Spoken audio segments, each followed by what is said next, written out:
दिल्ली और north India में इन दिनों बारिश ने तापमान कम कर रखा है।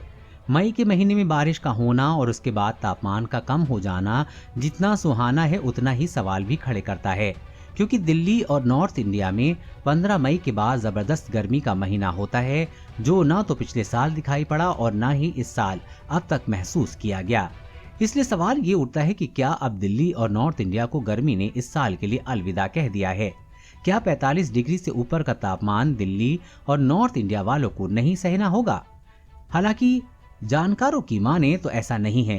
पिछले साल और इस साल के मौसम को मौसम वैज्ञानिक एक भटकावा मानते हैं। भारतीय मौसम विभाग के सीनियर वैज्ञानिक R.K. जेनामणि कहते हैं कि कई बार कुछ विशेष परिस्थितियां तापमान को कम करके देखती हैं। जैसे पिछली बार प्रशांत महासागर के ऊपर लानीना का प्रभाव था, जिसकी वजह से तापमान कम दर्ज किया गया था और इस साल भी वो प्रभाव बना हुआ है। इसी तरीके से लगातार चल रहा पश्चिमी विक्षोभ और यहाँ तक कि चक्रवाती स्थितियां भी तापमान को प्रभावित करती हैं। वैज्ञानिक बताते हैं कि इस साल अब तक बहुत ज्यादा गर्मी नहीं देखी गई है और चूंकि चक्रवाती स्थितियों की वजह से बारिश हुई है, इसलिए अगले 7 दिनों में तापमान 40 डिग्री से ऊपर जाए इसकी संभावना कम ही है।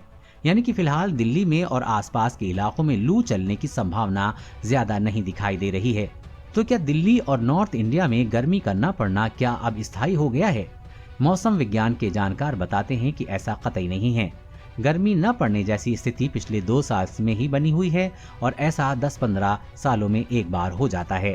कोरोना वैक्सीन और लॉकडाउन से जुड़ी हर खबर सबसे पहले पाने के लिए चैनल को सब्सक्राइब करें और अपने दोस्तों के साथ शेयर करना न भूलें।